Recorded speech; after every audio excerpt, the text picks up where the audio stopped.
अभी बात चल रही थी वर्षावास की। वर्षावास भिक्षुओं का होता है और जो श्रामणेर भिक्षुओं के सानिध्य में सीखना चाहते हैं, स्थायी भिक्षु बनना चाहते हैं, उनको भी यहाँ रहना चाहिए। लेकिन ये नहीं है कि आना जाना घर की याद आए और घर जाए, ये नहीं होना चाहिए। मैं एक बात कहना चाहता हूँ, किसान था, आषाढ़ का माह था, उसने अपने खेत में, नदी के किनारे खेत था, एक ज्वार, उसको ज्वार बोलते हैं, वो बो दिया था। तो वो रोजाना रखवाली करता था। जब ज्वार का महीना आया तो उसमें बोलते वो लगती, तो वो उसने बीच खेत में मेहरा बनाया। मेहरा बना करके उस पर बैठ करके पक्षियों को और जानवरों को वहाँ से भगाता था। क्या रखता था, एक गोफनी रहती है, उसमें डेला रख करके मारता था। तो ये मैंने देखा है, मेरे यहाँ भी खेत थे। तो वो किसान एक बार जंगल झाड़ी नदी के किनारे गया था, पहाड़ था, तो एक छोटा सा मटका था, उसमें ऐसे गोल गोल से डेले जैसे उसमें भरे थे। तो वो उसे डेला समझ करके ले आया। लेने के बाद उसने फेंकना शुरू किया। अब रोजाना वो ही फेंके, तो जा करके वो नदी में गिरे। अब उसकी एक दिन जीवन संगिनी एक अपने छोटे बच्चे को लेकर के साथ में उसको खाना लेकर के आई। तो उसने खाना खाया तो वो वहाँ रखा था, तो बच्चे ने एक उसको उठा लिया।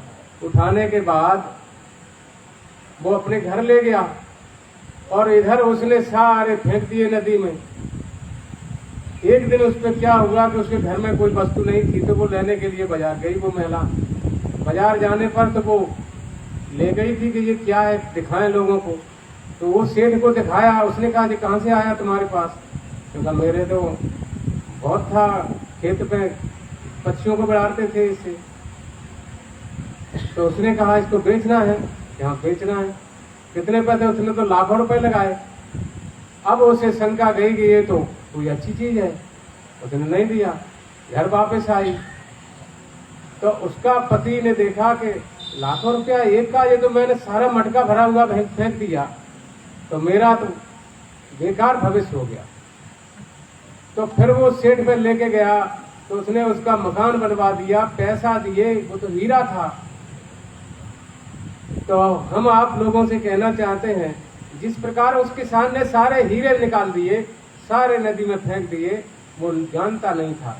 इसलिए आप अपने हीरे को, यानी सांस आना जाना, आप कहीं घर के काम में लगाते हैं, कहीं घर में आसक्ति में लगाते हैं, तो ये आसक्ति के काम में नहीं लगाना चाहिए।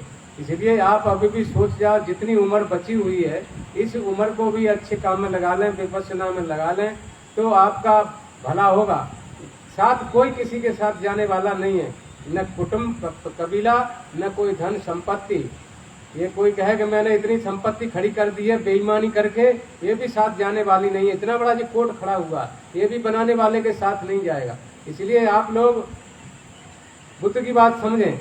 बुद्ध के साथ क्या था? 3 चीबरें रहती थी, भिक्षा पात्र रहता था, और उसी से हर हथ बनते थे, पेड़ों के नीचे रहते थे।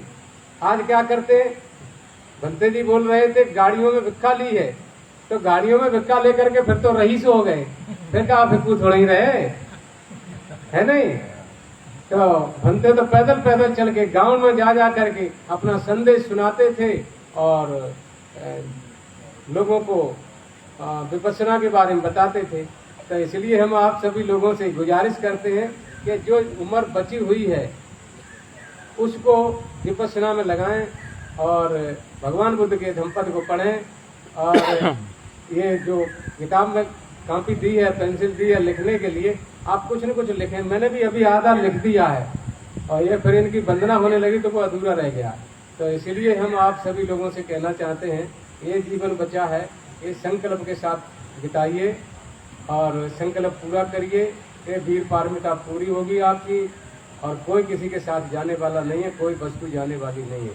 इसलिए हम अपनी वाणी को यही भ्राम देते हैं। क्यों देते हैं? हमारे एमडी डॉक्टर हमको बहुत जानते हैं हमारे ग्वालियर में।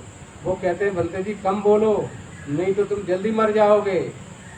मुझे थायराइड था, मुझे बहुत रोग थे, लेकिन उन्होंने मेरे को ठीक कर दिया। इसलिए हम कम बोलते हैं, शांत शांत इसीलिए बैठते हैं। हमारा कान एक दिन उड़ई में बोलते बोलते हमारा मुंह ही बंद हो गया। ये माइक से वो धम धम बजाते ना, गाना गाते हैं लोग, उससे मैंने जाना ही बंद कर दिया। मैं अभी इसमें मैं नहीं जाऊंगा। तो इसलिए हम ये प्रज्ञाशील वंदना कर रहे थे, इस कान में मेरे में झन झन झन झन हो रही थी, तो इसलिए हम दूर भागते हैं इससे। तो हम आप सभी लोगों से ये कहना चाहते हैं कि आसक्ति और अनासक्ति, आसक्ति रखोगे तो आप जैसे कि तैसे रह जाओगे, इस कपड़े पहनने का कोई महत्व नहीं रहेगा। इसलिए अनासक्त रहिए। जैसे कमल के ऊपर पानी बूंद डालो तो टपक के नीचे चली जाती, गिर जाती, कमल के फूल पर नहीं रुकती है। इसीलिए आप तो ऐसे उत्तम बनिए, आप किसी में आसक्त मत होइए। और मैं अपनी वाणी को यही विराम देता हूँ, ज़्यादा ना बोलते हुए। कुछ गलती हुई हो तो क्षमा कर देना। साधु साधु साधु साधु।